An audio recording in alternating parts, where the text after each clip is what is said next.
kehadiran saya di sini ingin mewawancarai Bapak tentang materi yang saya dapat di pelatihan guru penggerak, yaitu tentang pengambilan keputusan seorang pemimpin. Nah, di sini ada beberapa yang akan saya tanyakan kepada Bapak. Saya mulai ya Pak ya. Yep. Baik, yang pertama, selama ini bagaimana Bapak dapat mengidentifikasi kasus-kasus yang merupakan dilema etika atau bujukan moral? Baik, terima kasih atas pertanyaannya. Terkait dengan bagaimana saya dapat mengidentifikasi kasus-kasus yang merupakan dilema etika atau bujukan moral, saya berdasarkan pada pengertian dari dilema etika, ya kan. Dilema etika adalah bahwa suatu pengambilan keputusan yang didasarkan pada kebenaran dan kebenaran, ya kan. Artinya kita harus memilih sebuah kebenaran dan kebenaran, ya kan. Sedangkan bujukan moral adalah suatu dilema di mana kita harus memilih kebenaran dan kesalahan, gitu ya. Dalam hal ini tentunya kami akan melibatkan ya pemangku kepentingan sekolah ya dalam pengambilan keputusan, walaupun itu merupakan suatu kebenaran dan kebenaran ya. Apapun yang kita pilih kan tentunya harus berdampak pada orang banyak ya, mana yang lebih menguntungkan ya, lebih bermanfaat bagi banyak orang, khususnya bagi warga sekolah ya. Walaupun benar dengan benar ya kan, namun tentunya ada yang lebih gitu kan. Nah, itulah yang kita ambil. Kami selalu mengedepankan koordinasi ya, dan komunikasi bersama warga sekolah. Jadi pengambilan keputusan memang harus berdasarkan mufakat ya, itu akan lebih baik. Namun jika terjadi hal-hal yang terkendala ya, atau tidak bisa diputuskan secara mufakat, ya tentunya ada pengambilan keputusan secara ini ya, kepala sekolah harus bisa mengambil keputusan yang bersifat adil dan bijaksana, tentu dengan berbagai pertimbangan-pertimbangan yang sudah dipikirkan dengan mantap, dengan matang ya. Kemudian terkait dengan bujukan moral ini ya, karena ini sifatnya memilih baik dengan tidak baik ya, tentu kami akan memilih yang baik ya, baik dalam arti ya untuk semua ya orang keluarga sekolah. Kemudian Baik, yang kedua nih Pak, selama ini bagaimana Bapak menjalankan pengambilan keputusan di sekolah Bapak, terutama untuk kasus-kasus di mana ada dua kepentingan yang sama-sama benar atau sama-sama mengandung nilai kebajikan, Pak? Nah ini dua hal yang sama-sama benar ini berarti termasuk dalam dilema etika ya. Jadi kita harus mengambil keputusan yang memang dua-duanya sangat berat ya, sangat baik gitu kan, mana yang harus kita pilih. Nah, itu tentunya dengan berbagai pertimbangan tadi ya, untuk masyarakat banyak ya, terutama untuk warga sekolah ini, mana yang lebih menguntungkan ya, lebih bermanfaat gitu kan. Jadi intinya ya untuk kepentingan orang banyak ya, bukan kepentingan pribadi. Nah, itu yang perlu kita kedepankan ya dalam pengambilan keputusan yang bersifat dilema etika ya. Baik Pak, selanjutnya langkah-langkah atau prosedur seperti apa yang biasa Bapak lakukan selama ini?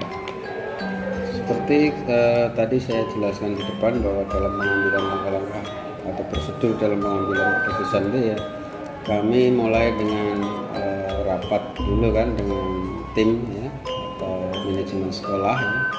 Kemudian setelah mendapatkan sebuah keputusan ya yang mufakat yang sudah kita sepakati bersama, baru kita sosialisasikan kepada guru ya, warga sekolah yang ada.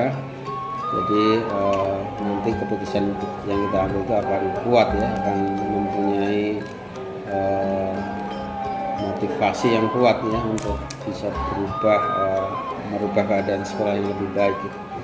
Kalau hanya keputusan sepihak nanti kan di perjalanan akan mengalami banyak kendala. Kalau sudah itu mufakat dari semua warga sekolah, tentunya semua akan bertanggung jawab dan akan mendukung. Baik, terima kasih Pak. Untuk selanjutnya, apakah Bapak hal-hal apa saja yang selama ini merupakan tantangan dalam pengambilan keputusan pada kasus-kasus dilema etika? Tantangannya. Ya, tantangan yang saya alami ya, karena memang ini memilih dua hal yang sama-sama baik, sama-sama benar ya.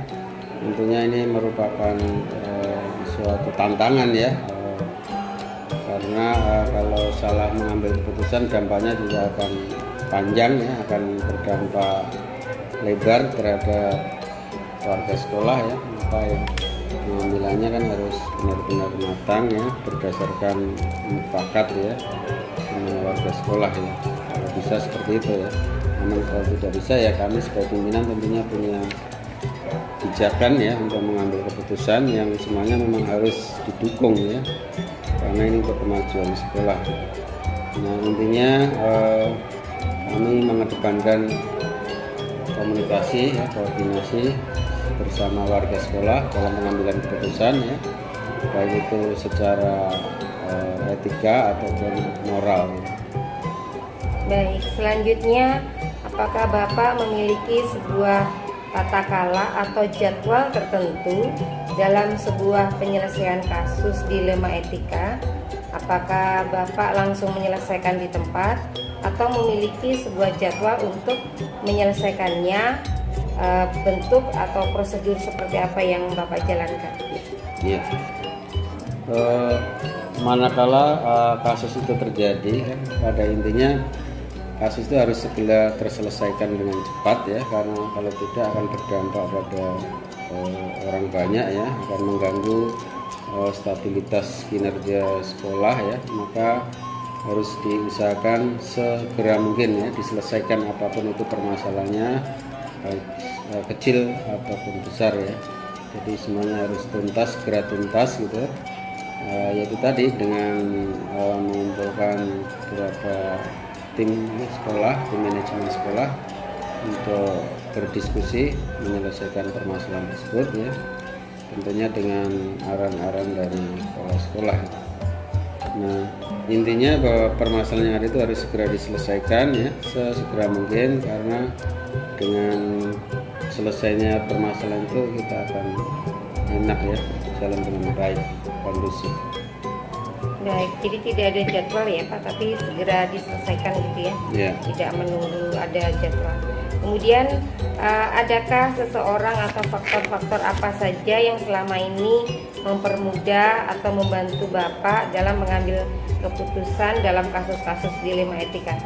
Ya, alhamdulillah teman-teman kita ya, guru dan karyawan dan semua stakeholder sekolah ya, sangat mendukung sekali apa yang menjadi program dan cita-cita kita bersama.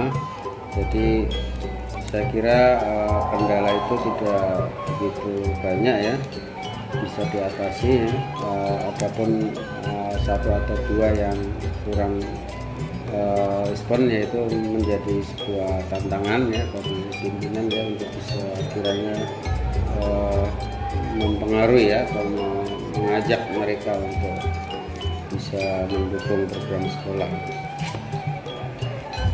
Baik, dari semua hal yang telah Bapak sampaikan tadi, pembelajaran apa yang dapat Bapak petik dari pengalaman Bapak mengambil keputusan dilema etika?